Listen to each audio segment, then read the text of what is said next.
Lorraine. This is part two of the 1960 to present portion of your history so that you can, when this is done, you'll be able to get ready for the practice test. This is picking up after the Jimmy Carter presidency and moving on to the Ronald Reagan presidency. And in reaction to the liberal social issues such as the Equal Rights Amendment that we talked about for women that was never ratified, the idea that abortions were legalized and that women had a right to choose what to do with their bodies. In opposition to that, a strong conservative force, people who disagreed with all of the progressive movement ideas, came forward, and they emerged as the Christian right, which is a religious right, which is a opposite, of course, of the liberal left in our country. They represented the religious right, and they were called the Christian right, so either one of those.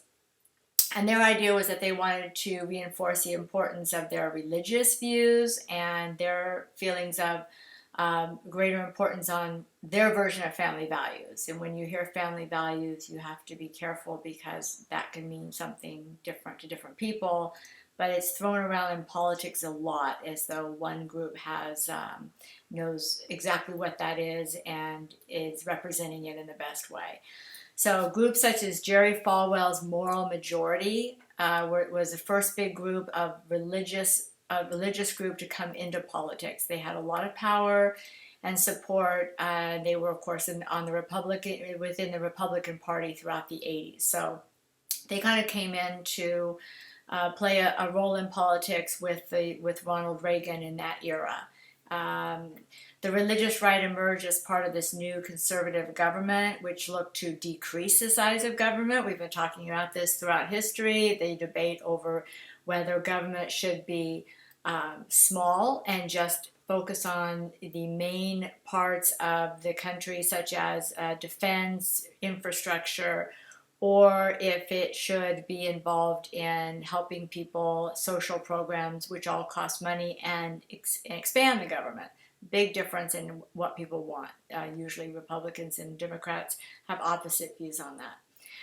So the religious right emerged as the new conservatism movement, which wanted to decrease the size of government, lower taxes, which is usually for the wealthy, and reform the social welfare programs. They didn't like these social welfare programs, all the programs that were helping people because they cost money, and they felt that maybe they were being taken advantage of. So they helped the Republican Party gain power in presidential elections from the 1980 to 1988. So they had kind of a big influence in that period. And you still hear about them today. What you should know about Ronald Reagan's presidency in 1981 to 89. In the conservative movement, he was a very popular president. He wasn't as popular if you didn't vote for him, if you were a Democrat, but for Republicans, he is known as one of their most popular presidents. He actually was a movie star before he became president. So he was a movie star, big movie star, and then he became governor of California, and then he became president. These are some of the things you need to know about Ronald Reagan's presidency. He increased spending on the military with programs such as that Star Wars program we talked about earlier, Strategic Defense Initiative, or Star Wars, which was the idea that you could shoot any missiles down. If you could create a program that could shoot the missiles down, we would be more protected from the Soviet Union. Now, at that time, the Soviet Union began to fall apart during his presidency, not due to us, but their internal issues, conflicts, the problems they had in their economy and their government all started to kind of fall apart. Reagan was a very forceful man. He stated earlier in that speech, tear down this wall in front of the Berlin Wall in 1987. A few years later, the wall was torn down. It wasn't because of his speech, but it was all going down that kind of on that path anyway. But anyway, he's famous for that speech. So if you hear tear down that wall, that's President Reagan talking about tearing down the wall separating the east and west sides of Berlin.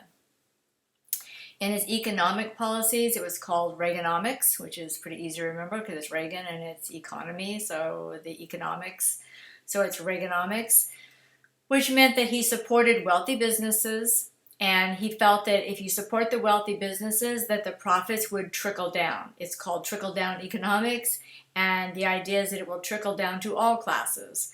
So the theory is that if you don't regulate government and you give them a lot, you give businesses less regulation from government and a lot of tax breaks, so they have a lot of money to put into business and create jobs. That money goes down to the people who are below them, who don't own businesses but maybe need to work in businesses.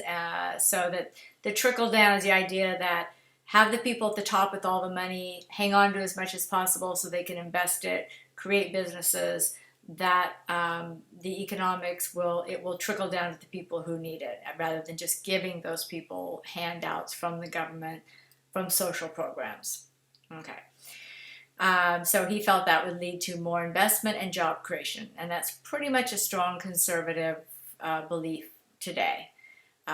He also wanted to cut certain programs to decrease the government's workforce. Again, cutting out the bureaucracy, making government smaller. Okay, get rid of a lot of the jobs in government to make it smaller.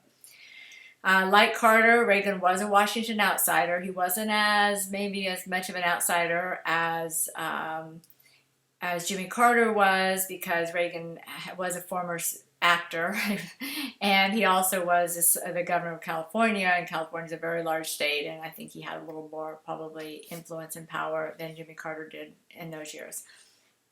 But anyway, they were considered Washington outsiders, so Reagan was too. The 1985 Iran-Contra affair, which was senior military officials sold arms to Iran to try to get hostages rescued. And that money from the sale of nuclear weapons was given to Nicaragua's anti-communist rebels known as the Contras. And both of those actions that were taken during the Reagan administration were actually against American policy. They were being done behind the scenes, so selling arms to Iran to try to get the hostages rescued. Sale of weapons to Nicaragua's anti-communist rebels, kind of to help support the rebels so that they would, again, go against communism in their country without us getting completely involved in it. But those were against American policy, but they were going on anyway. Reagan fired over 11,000 workers from the Air Traffic Controllers Organization because the members went on strike. And remember, when you go on strike with a union, that's your way of saying we're all pulling together and we're not going to do something until you pay us more money, give us better benefits. That's kind of the leverage that you have if you're in a union. Well, Reagan saw that as a threat to airline safety, because people fly on planes and you can't just have people stopping work if they're air traffic controllers. So instead of negotiating and figuring it out and having them go back to work, he viewed that as a threat and had replacement workers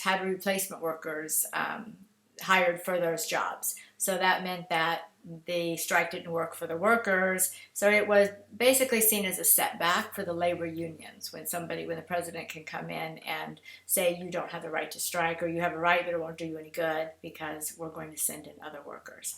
So that was a setback to the labor unions. What you need to know about George H.W. Bush's Republican presidency, because he came after Reagan. Bush was Reagan's vice president. And the reason we say George H.W. Bushes is because there were two Bushes. This was the father, and then later was the son. So we have to keep them separate. This was 1989 to 93. He was elected for one term, and then he was beaten by Clinton. So he became president for 8 years. So the first George Bush, George I, H.W. Bush presidency, 1989 to 93. Okay, things you need to know about him. He was the vice president under Reagan. He became president. He had a 4-year term, and then he was beaten by Bill Clinton. He was commander-in-chief for Operation Desert Storm during the Persian Gulf War in Iraq, where American forces liberated Kuwait from Saddam Hussein. So that was an earlier war. This isn't the war in Iraq that his son actually went into later. This was the Desert Storm in the Persian Gulf when American forces liberated Kuwait from Saddam Hussein, because he went into Kuwait and then we went in to get him out of Kuwait. The U.S. was really looking to stabilize the oil markets in the region and didn't want that to fall apart. Plus, we had some responsibility or to step in and help Kuwait. There was a deep economic recession that hurt his reelection campaign. So just as Carter was hurt by the economic things that were happening in our country, the high gas prices, the hostages in Iran were definitely an issue with him. But when the economy is bad, the president usually gets blamed. So there was a deep recession in our economy at that time, so that hurt his reelection campaign, and he did lose. In 1989, the Exxon Valdez oil tanker ran aground in Prince William Sound, Alaska, which led to a very well-publicized disaster in the environment. It just destroyed so many animals in the water, and it was horrible. And anytime something like that happens when you're the president, some of it kind of sticks to you, where like, what was the regulation? It was an environmental disaster. Who was there to make sure that doesn't happen again? And so those are some of the things that happened during his 4 years. Something you need to know, the definition, Americans with Disabilities Act, was in 1990. And this is a law that protects people who have disabilities. It's just the way the Civil Rights Act of 1964 protected women and minorities. This act protects people who are qualified for employment, who should get jobs, and provides handicapped accommodations in public restrooms, public places, and transportation. So the idea is that if you are handicapped and you're in a wheelchair or you can't get around, that this law, Americans with Disabilities Act, the law is that you must have ramps at places of business so that everybody can get in, have access. You can't not hire somebody because they can't get into the building. You have to have restrooms that they can use. So it's making sure that people who are disabled have some of the same access to jobs, education, and anything else that they need. So that's the American with Disabilities Act in 1990 that gave those rights to people who were disabled. All right, this is moving on to Bill Clinton, a Democrat, elected in 1993 to 2001. He did beat the first George Bush for the position. Now, some of the things that you need to know about him, he favored health care reform. He couldn't get it done at the time, but this was 20 years ago. One of the most, we finally have it now under Barack Obama somewhat, but that was one of his big issues, was to try to get health care reform because many people in the United States can't afford health insurance. So a lot of people get left out. He favored health care reform. The economy recovered after he was in office and George Bush the first was out, and there was a terrible economy. Under Bill Clinton, the economy recovered and we were actually quite prosperous. It was a very good time in terms of the economy for us. The Brady Bill in 1993 led to more background checks for owning firearms. It's always been an issue here about the number of guns and weapons and the laws about who can have them, and we don't have a lot of oversight on that. So the Brady Bill was after Brady was a guy who was shot. At the same time, President Reagan was shot, but he recovered. Brady was very badly injured in a wheelchair and suffered the rest of his life. And the bill was based on that, on him, so it was named after him. And it tried to get at least background checks to make sure that people who were getting guns weren't mentally ill or had anything in their background that would show that they could be dangerous with a gun. So that's the whole idea, of is at least getting a background check. Okay, that was the Brady Bill, 1993. Reagan also sent NATO troops into Bosnia. He was trying to end what was happening in Bosnia with their ethnic cleansing and all the human rights violations that were going on in Bosnia. So he did send troops into Bosnia. That's something important. It's hard to keep track of all the different little wars and skirmishes and things, but that is important. He negotiated the North American Free Trade Agreement, NAFTA, which is still debated today, but it's NAFTA is the acronym, and it means North American Free Trade Agreement. And what it did is it lifted restrictions or certain tariffs. Some of the tariffs are what you charge to bring something into the country, between the United States, Mexico, and Canada, the North American free trade. So when you see North American, we're talking about U.S., Mexico, and Canada when it comes to trade. And that's to lift some of the tariffs so that it doesn't cost as much to trade between those three countries. All right, in 1993, the official policy towards sexual orientation in the military became don't ask, don't tell. And because before that, if you were gay, homosexual in the military, you would get kicked out. You'd be kicked out. And there were a lot of very good, talented people who would lose their jobs because of their sexual orientation. So during the Clinton administration, the policy was, don't tell me about it. I'm not going to ask you about it. And as long as we don't know, you can stay in. So the idea, it was called don't ask, don't tell, which just meant before they would ask you, if you were asked if you were homosexual, then you say yes, then you'd be kicked out. So here it's like, we're not going to ask, don't tell us, we won't have to deal with it. That was the idea. So you could serve if you were gay or lesbian as long as you just kept it to yourself.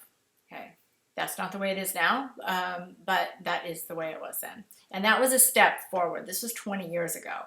So that was a step forward in people who are homosexual being allowed to keep the jobs that they had and stay in the service. Okay, it's also important to know that the Republicans surged in 1994 in between when Clinton was still president. We had the election in between. And so the Republicans' Contract with America campaign is what they came out with. And they promised lower taxes, a balanced budget, less government regulation if they were elected to a majority in the House. And I know it gets a little complicated with our system, but every 4 years when the president is reelected, or even every 2 years when the House is reelected, or if there are Senate elections, the balance of power can change in Congress.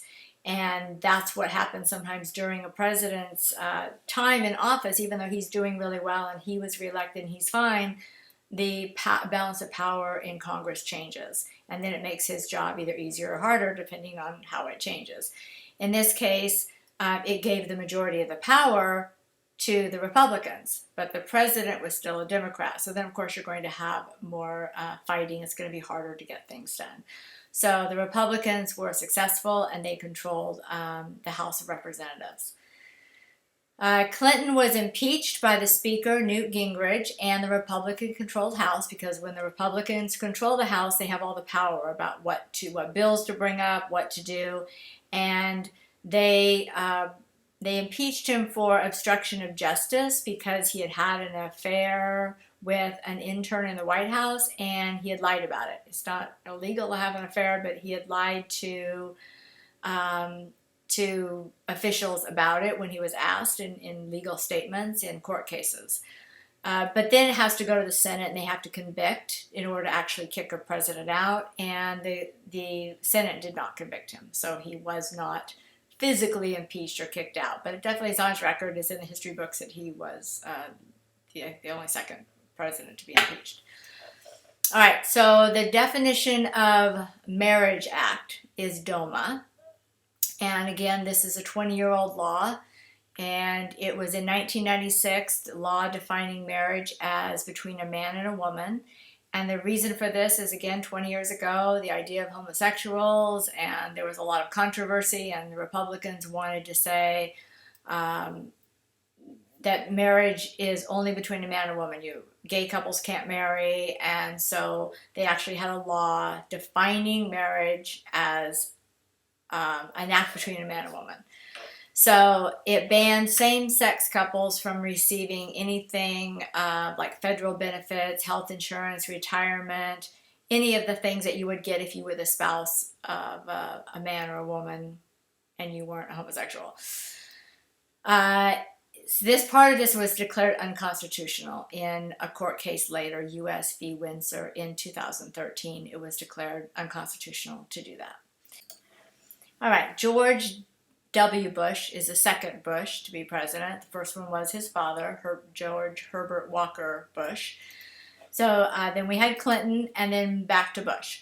So Bush was a Republican, and his presidency was 2001 to 2009. So this was interesting because he actually lost the popular vote to Al Gore in 2000. But he won the Electoral College because that's the way we actually count votes. I know that's complicated. I'm pretty sure we've talked about it. But each state has a certain number of Electoral College, and that's votes, and that's actually how you get to be president. So in this case, he did not have the popular vote. Not as many people voted for him as voted for Al Gore for president, but he won in the Electoral College numbers. And so it was a disputed election, and the Democrats felt that not every vote was properly counted. There were a lot of problems with the ballots, and there were just a lot of issues. But there was a recount going on in Florida that they were doing by hand because some of the ballots were not properly done. They had hanging chads and damage, and it was kind of a mess. So it was taken to the Supreme Court, and in Bush v. Gore, a Supreme Court ruling, Bush and Gore were running against each other. Bush was a Republican, Gore was a Democrat. Gore won the popular vote, but they were still recounting votes in Florida. The Supreme Court ordered a stop to the manual counting of votes in Florida. So there wasn't any way to then really tell how Florida went, and how Florida went in terms of the vote would determine the electoral votes. So Al Gore did not want to keep this going. He conceded and said, fine, I'll just go with that Bush is president. The interesting thing about that was that the governor of Florida at the time was George Bush's brother, Jeb, who also just ran for president and didn't make it through the primaries. So there you go. Okay, under Bush, we were attacked on September 11th, 2001 by Osama bin Laden organizing the group against us. We were attacked in the air, shut down all of our air, all flights were canceled for days. It was pretty terrifying, actually. I remember that. So Bush responded. There were over 3,000 people were killed when the planes hit. 2 planes hit in New York. I'm sure you know this. 2 planes hit in New York, the Twin Towers, and they both collapsed, killing thousands of people. And then one hit the Pentagon in Washington, killing a lot of people, and another plane crashed because people on board attacked the hijackers and actually brought the plane down, killing all of them. In Pennsylvania, it was thought that plane was meant to go to the White House, and it was trying to attack the White House, so they kept that from happening.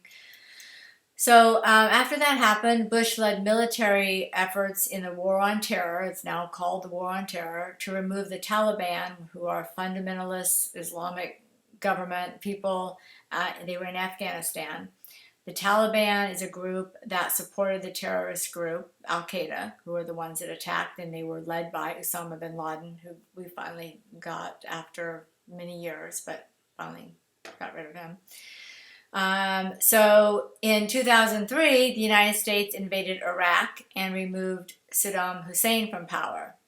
At the time, in the government, and at least in Bush's administration, Hussein was seen as a dangerous threat in the region and was thought to have weapons of mass destruction, although that was never found. So there's a debate now whether the intelligence was wrong or if Bush and the people in the White House had other reasons to want to go to war with Iraq, because no one in Iraq attacked us. It was actually the people in Afghanistan. But the belief at the time in the White House was that that something in Iran was also a danger to us, either Hussein or the fact that they thought he had chemical weapons and he didn't want anybody to come in and look and check out for his weapons. So we attacked him. And he was removed. In the aftermath of his removal and execution, he was removed and executed.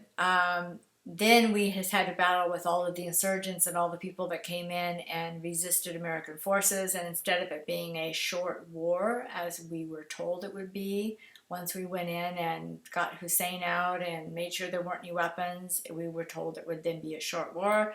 It didn't happen. It became very difficult to get the Iraqi government in place, and it took until 2011, and Barack Obama being in office and pulling the rest of the troops out of Iraq. The war on terror also created a new department in the United States called the Department of Homeland Security, which kind of beefed up the security for our country. The agency is designed to help keep America safe from terrorist activities, because now, as you probably know, most of the world is fighting terrorism. That is our biggest threat now. It's not Russia. We're not going to bomb Russia. They're not going to bomb us. Most of the rest of the world is not doing that, but terrorism is probably our number one security concern. Bush signed the Patriot Act, which gave law enforcement more power to search, gather information, deport people, and detain or hang on to suspects. And that gets a little bit dicey or scary because if you remember, much of our country is based on the idea that people have rights to fair trial. They have some rights. You can't just go in and search without due process or without a reason. Some of the Patriot Act gave up a little of those freedoms, and the idea is, as we've had before in history, when the nation is in danger, or the president or somebody feels the nation is in danger, they sometimes push back some of the freedoms to try to protect people. And we've had that throughout history a few different times. All right. He did leave office after 8 years, but he left, missed a recession. There was a very, very bad recession going on. It was one of the worst. We were almost at the point of a Great Depression again. Our banks were failing, and we were losing over 500,000 jobs every month. So the economy was just in free fall. It was pretty awful. Barack Obama was elected president. He's the first African American to be elected president, and that was in 2009, and he's now serving his second term and his last year. So he's the first African American to win the presidency. He was a Democrat. He took over during the worst recession, and he started promoting stimulus bills, things designed to put money in the economy to fix it. There's a lot of additional spending that goes with that, so we end up with a much larger national debt. But on the good side of that, instead of a free fall of jobs, 500,000 a month, we started gaining jobs. So we have now regained 7, 8, 9 million jobs since he's been in office, and we were losing 500,000 a month. So we've gone from going in the hole to going up. So seems better. Got out of that recession. Took quite a while. It was a couple of tough years. He also promoted universal health care. It's probably the thing he'll be remembered for the most. It's probably affected the most people. The Republicans still absolutely hate it. They don't want people to have any kind of, they don't want the government involved in anything that's that large. And they also, I'm not really sure, to be honest, because they seem to have a real resistance to wanting to help people that can't help themselves. And if you don't have health insurance, it's pretty tough out there without health insurance. So he promoted universal health care, and in 2010 passed the Patient Protection and Affordable Care Act. It's the Affordable Care Act is its actual name, but it's commonly referred to as Obamacare because he's the president and it was his program and it has to do with health care. So it's called Obamacare. The idea is it lowers healthcare costs, makes insurance more affordable. Some people who can't afford it can go on and get subsidized. So if you don't have a lot of money, but you can pay $50 a month, and that's what you pay, as opposed to someone else who might pay $400 a month. So it's supposed to help so that everybody has insurance. That's the idea. It's still being fought. It's still being debated. Republicans hate it. And that's one of the first things that they vow to get rid of if they take over next year or at the end of this year when we have our next presidential election. He also supported an end to the don't ask, don't tell in the military. He says we don't need to keep it hidden. Anyone who wants to serve in the military and who's qualified and good and loyal should serve, whatever their sexual orientation is. It shouldn't matter. You can openly serve in the military and not worry about being kicked out or discharged. In 2015, the case of Obergefell, Obergefell, F-E-L-L, versus Hodges, Hodgs. The Supreme Court ruled that the 14th Amendment prevents states from refusing to license and recognize same-sex marriage. Now that was a huge, huge deal. It was just last year because basically there were some people, some states who didn't want gay people, homosexuals, to be able to get married, so they wouldn't issue a marriage license. They just said you can't have it, so you can't be married. So the ruling by the Supreme Court said you can't. 14th Amendment again, always good to go back to that. It seems to be used often, right, to make things fair and equal. That the 14th Amendment prevents states from refusing licenses and recognizing same-sex marriage. So once that happened, it became where you really can't fight it anymore if you're opposed to it. That legally. Remember, once something goes to the Supreme Court and they rule on it, that becomes the law of the land until the next time, unless somebody else brings a case and it gets ruled a different way. But at this point, that was saying that the 14th Amendment, it's against the Constitution to deny people the right to get a marriage license just based on their sexual orientation. So that kind of took care of that. 10 years after 9/11 and the attacks that killed over 3,000 people at the Twin Towers and all that. Osama bin Laden, who was discovered to be the leader and the planner of the attacks, was killed by American forces in Pakistan. And this was under Barack Obama's presidency. He ordered the attack. It was under his watch that they found them, and the helicopters, they went into Pakistan, into where Osama bin Laden was hiding, and attacked him and killed him. So that was that. Took 10 years, but there you go. In 2014, a U.S.-led coalition began airstrikes against the extremist Islamic State of Iraq and Syria, also called ISIS. ISIS, I'm sure you know, is the terrorist group that just has taken over and will do anything and everything to maintain power. Such horribly destructive things, kidnapping, beheading, things they do to women and children, just it's awful. This is all going on with the background of Syria and Iraq, and because of the wars and all things that were going on in those countries, ISIS managed to get quite a bit of control over the region. And even recently, some of the horrible things that come out of there that they do to people, they're just trying to gain control, and they have their very own idea of laws, and they do whatever they want. They're basically associated with violence, human rights violations, terror threats in the Middle East and the rest of the world. So that is our big threat right now, I would say. So I know there's much, much more, but that gets us up to a point where I think you can start taking the tests, the practice tests, and we can start filling in any gaps. So let's end it there, watch the videos, and then take that 100 question test, and we will go over it when I see you, and we'll go from there. Okay, thank you.